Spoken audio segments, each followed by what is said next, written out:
Paz do Senhor, queridos! Estamos iniciando mais uma videoaula subsídio de seu canal EBD Fácil e Motivadora. E na aula de hoje nós estaremos comentando a lição de número 7 das lições bíblicas jovens, que tem como título Davi, forjado por uma perseguição implacável. Nós estamos dando prosseguimento aos nossos estudos bíblicos deste trimestre, o qual estamos comentando o tema Davi, de pastor de ovelhas a rei de Israel, fé e ação em meio às adversidades da vida. E hoje chegamos na lição de número 7, Davi, forjado por uma perseguição implacável. Então, dando continuidade aos nossos estudos bíblicos deste trimestre, como os irmãos já sabem, né, nós estamos comentando o aspecto da vida de Davi. E hoje vamos focar, embora já tenhamos, comentado em algumas lições já passadas, sobre alguns desses aspectos da perseguição que Davi sofreu, principalmente pelo rei Saul. Então a lição de hoje vai justamente falar alguns pontos da vida de Davi, desde o seu embate com Golias, porque tudo se inicia a partir daquele momento até a sua coroação a rei de Israel. Embora já tendo sido ungido rei, não usurpou o trono, mas foi obediente primeiramente a Deus e ao seu rei Saul. Então vamos ver aspecto deste intervalo de tempo da vida de Davi, desde a sua vitória sobre o gigante Golias até a sua subida ao trono e tomar a posição de fato, de rei de Israel. Então, isto é justamente o que nós vamos focar nesta nossa lição. O primeiro tópico da lição, o autor vai falar sobre uma perseguição implacável. Quando a fuga é necessária. Aqui nós vemos que justamente Davi, por diversas vezes, ele não vai direto ao embate, porque ele bem poderia marcar duelo, vamos falar assim, um duelo com o rei Saul, para ver quem prevalecia, mas não. Mas ele, toda vez que era confrontado, principalmente com as ameaças de morte, ele saía daquele determinado lugar e ia para outro, ou seja, fugia. É justamente quando essa fuga é necessária, porque às vezes na nossa vida os embates, o embate frontal, partir para a briga, partir para a luta, em algumas situações não é isto que Deus quer para a nossa vida. E Davi entendia muito bem isso.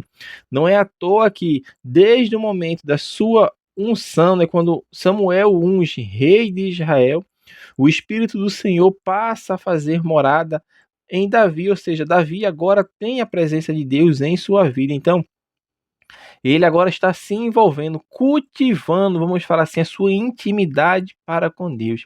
E a pessoa, quando cultiva e tem uma intimidade para com Deus, meu irmão, ela sabe a hora de tomar atitude, mas também ela sabe a hora de sair do lugar, de não confrontar, de não buscar embates, de não buscar disputa. E Davi entendia bem isso. Então, começa na sua vida agora essa época, que é esse intervalo de tempo, desde que vence o gigante Golias até ser proclamado rei pelo povo, E Davi começa a fugir. Então a vida de Davi nesse intervalo de tempo é marcada justamente por fugas.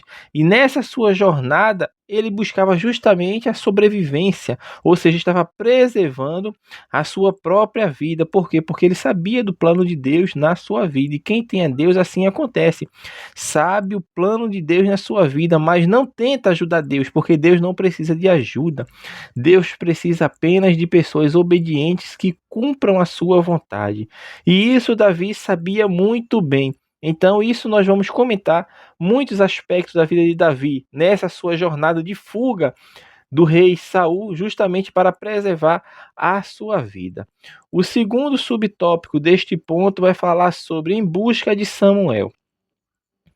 Porque após ser salvo da morte, e do perverso plano de Samuel, como de Saul, como nós falamos até em lições anteriores, que a filha de Saul, chamada Mical, livra Davi de um plano de morte, porque Saul manda seus soldados, né, justamente à casa de Mical para matar a Davi. E Mical, astuciosamente, sabendo do plano que estava a ser executado pelo seu pai, ela toma uma atitude e salva Davi. Porém, Davi, quando é salvo por Mical, ele vai justamente a Ramá, ele foge até Ramá em busca do profeta Samuel, que fora o profeta que o ungira rei. E na presença de Samuel, o que Davi faz? Davi conta tudo o que está acontecendo, ou seja, em linguagens que nós entendemos. Abre o coração e conta tudo ao profeta Samuel.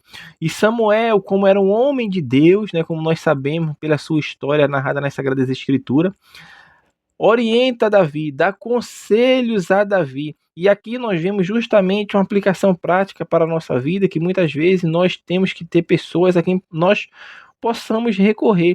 E Samuel era uma pessoa dessa, era um amigo de Davi, que Davi conhecia bem, sabia o que ele iria falar seriam sábias palavras. Por quê? Porque muitas vezes a gente não vê solução para algum problema, alguma situação, mas alguém que é inspirado por Deus para justamente nos orientar, nos dá justamente o que trilhar, o que fazer e o caminho a que seguir. Davi vai justamente buscar em Samuel, porque ele sabia que Samuel tinha sábias palavras e tinha bons conselhos. Contudo, né, depois desse encontro com Samuel, Saul é tomado de fúria e manda justamente as pessoas, né, os seus soldados, os seus súditos que serviam a ele em busca de Davi, justamente por aquela localidade que ele passara para encontrar com Samuel.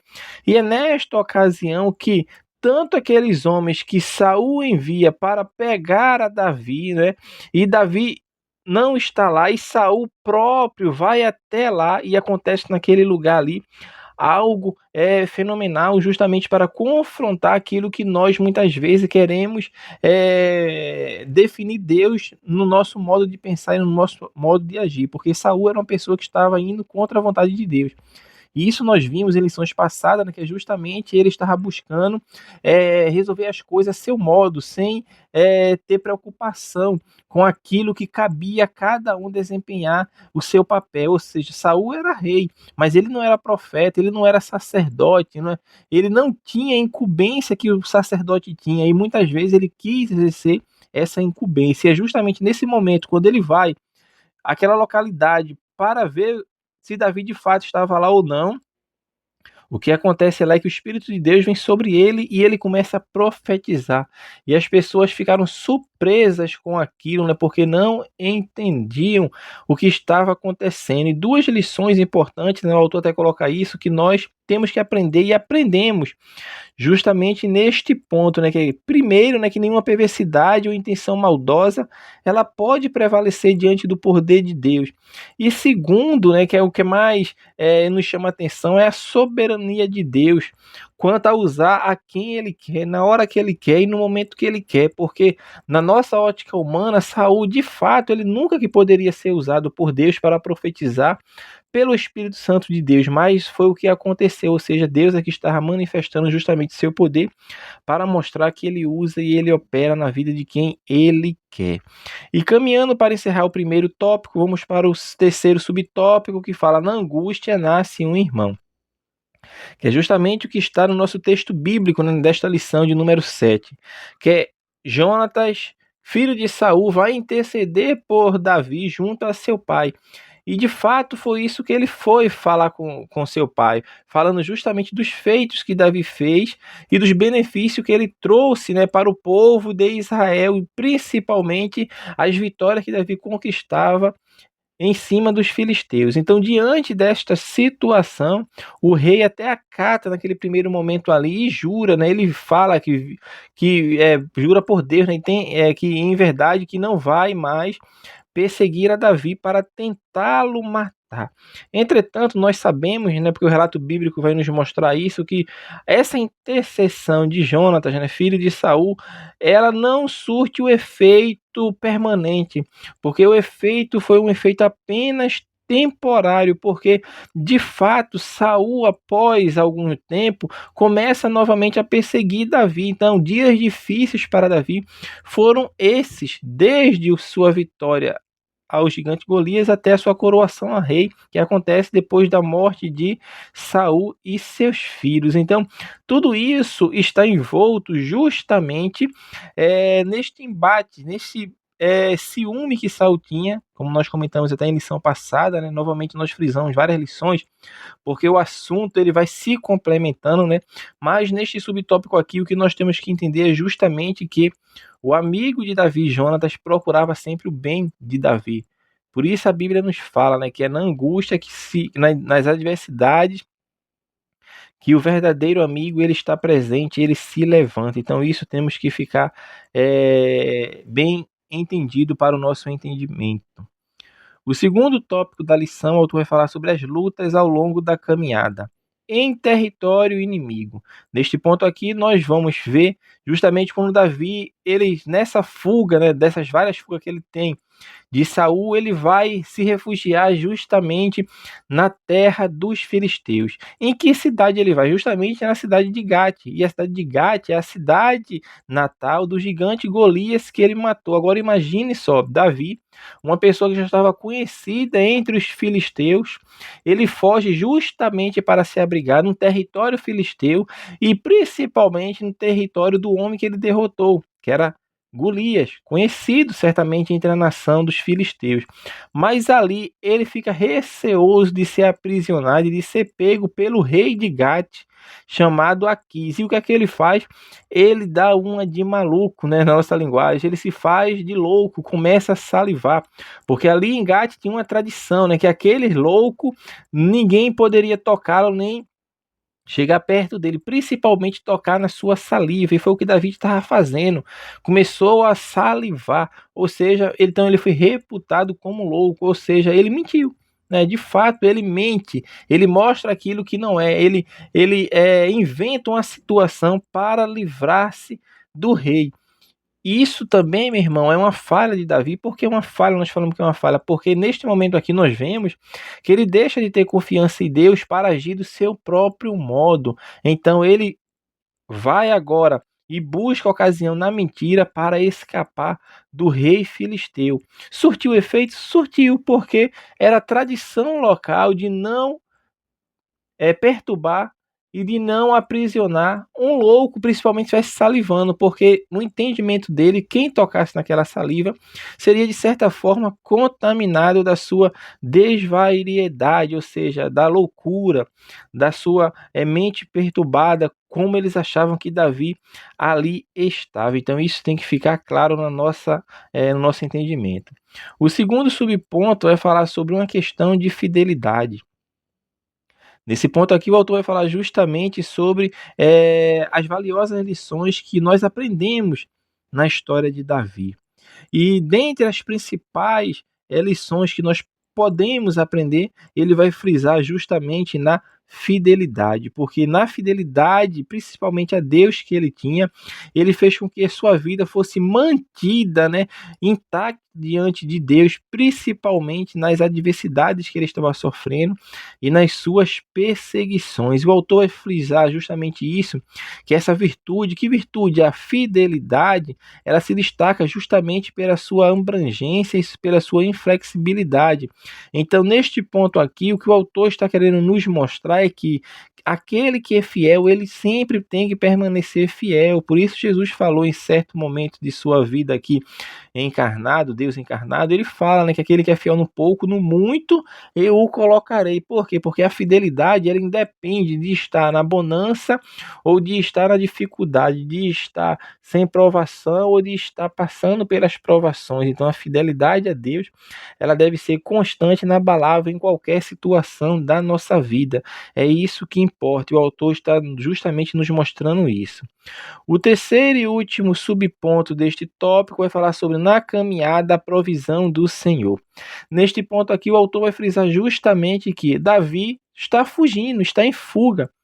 Aonde ele vai pegar dinheiro? Não tem caixa eletrônico, não tem Pix para ninguém fazer o Pix para Davi. Então ele está fugindo de cidade em cidade e ele precisa se alimentar, ele precisa beber água, ele precisa tomar banho, precisa descansar. Então o autor vai frisar neste ponto justamente a provisão que o Senhor sempre deu a Davi. Por onde quer que ele passasse, a provisão do Senhor vinha sobre a sua vida, porque Deus, ele cuida de todos os detalhes que são necessários justamente ao cumprimento de seus propósitos para com a nossa vida.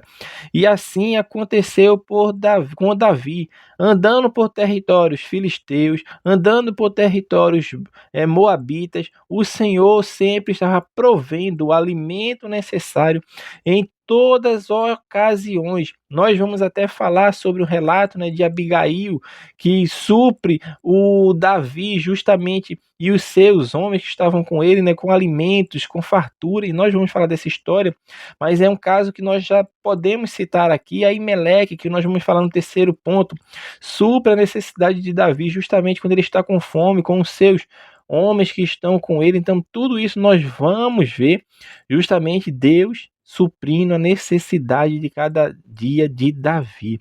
Ou seja, por onde Davi andava, o Senhor estava cuidando dele. E esse cuidado era justamente para cumprir os propósitos de Deus na sua vida. Então, isso que nós temos que entender.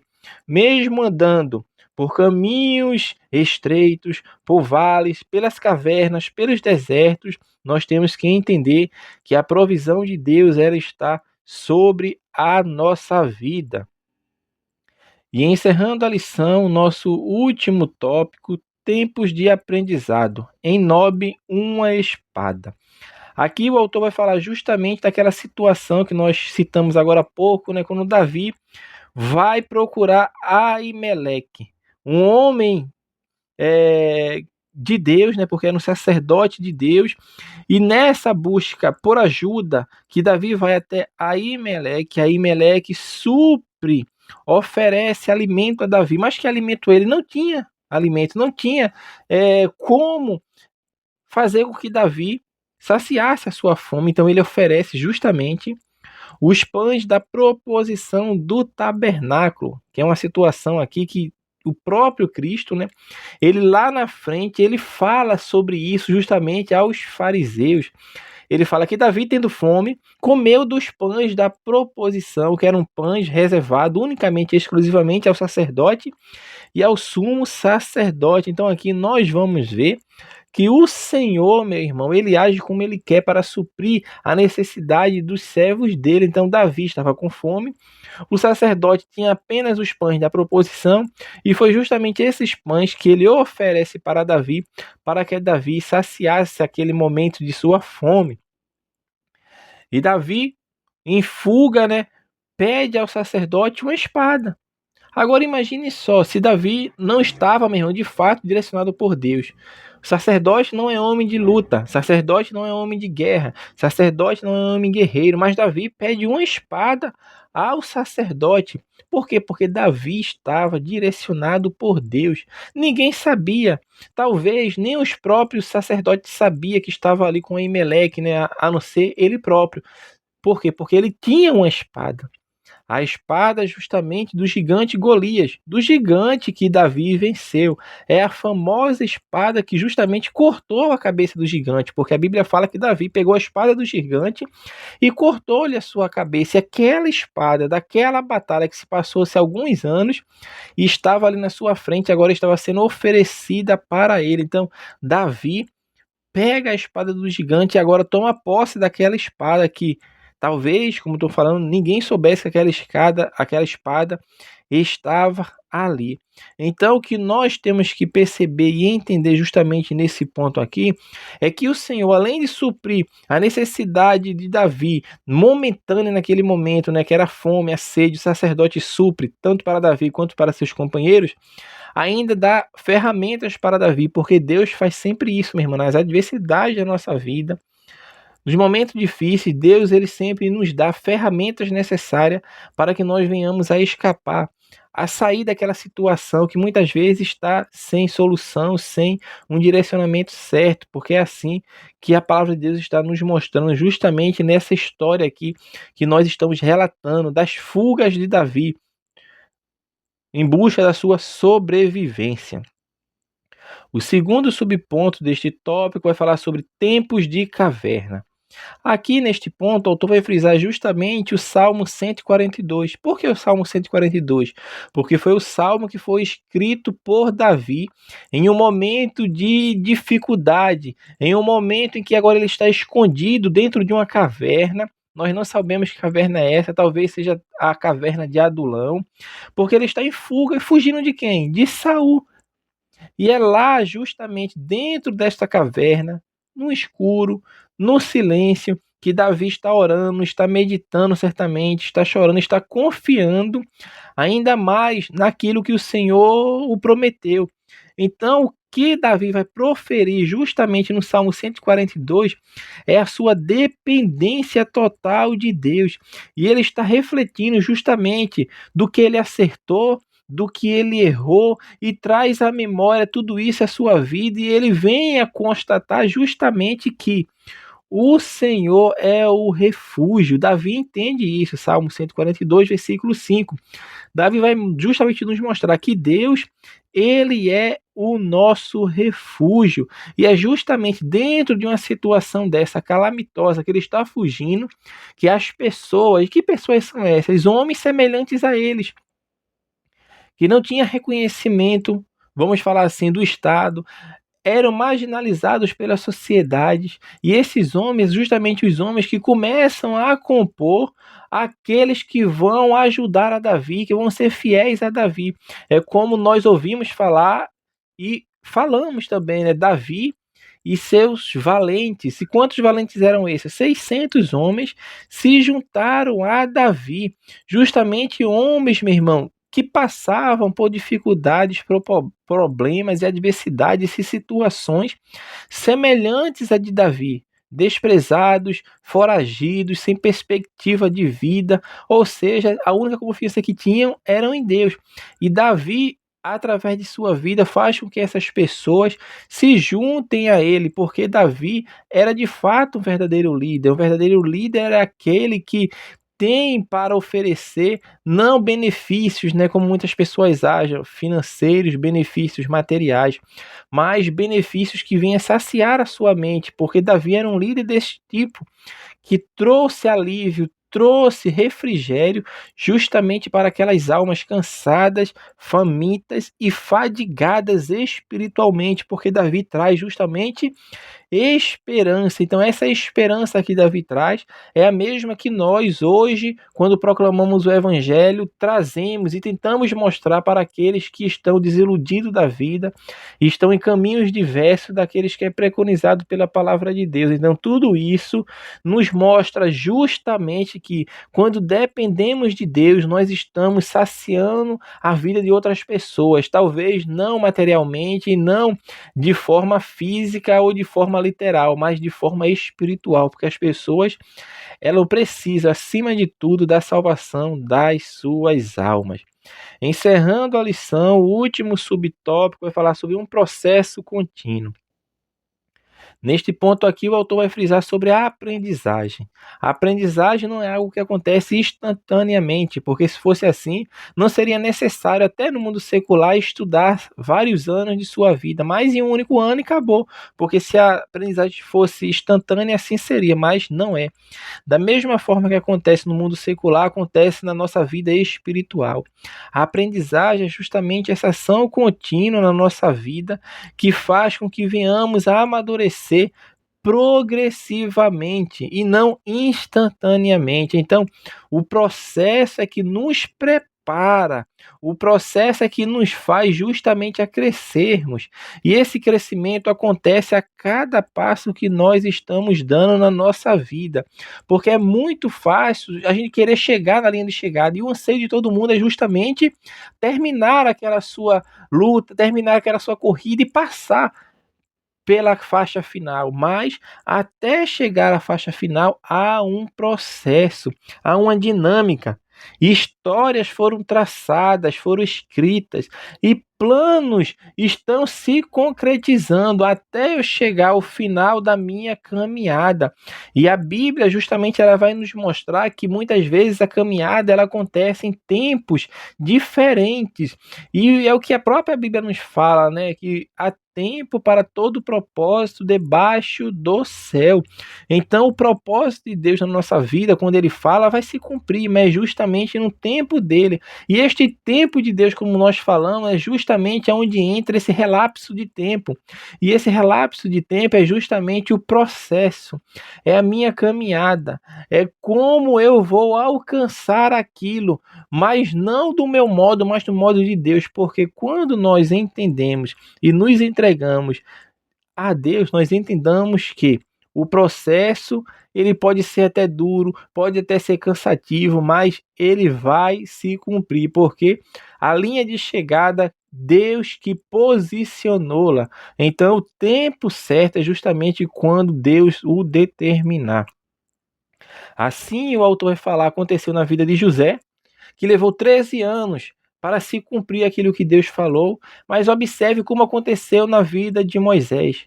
Depois de 80 anos de vida, aquilo se concretizou. E talvez algumas pessoas dissessem, mas com 80 anos, com 80 anos de vida, Deus vem a cumprir aquilo que falou para Moisés. Josué levou 40 anos. Não é? Isso tudo está na palavra de Deus. Não é? Sobre José, Atos capítulo 7, do versículo 9 a 15. Moisés, por 80 anos, né? Êxodo 2, 10, e depois Êxodo 3, do 1 ao 10, e Josué, 40 anos, Deuteronômio, capítulo 34, versículo 9. Então, esse processo de amadurecimento, de aprendizagem, é justamente, meu irmão, o que faz com que venhamos a nos fortalecer, a nos sermos calejados, vamos falar assim, nos embates da vida. E isso nos faz crescer e nos faz lá na frente ajudar outras pessoas que muitas vezes precisam ouvir e precisam saber um pouco mais e até aconselhar as pessoas por momentos difíceis que eles passam em sua vida com o nosso exemplo, com as nossas batalhas. Então, assim, nós estamos encerrando a lição de número 7 das lições bíblicas jovens, e nessa lição nós comentamos Davi forjado por uma perseguição implacável. Que Deus abençoe os irmãos e até a nossa próxima aula, se assim o Senhor permitir.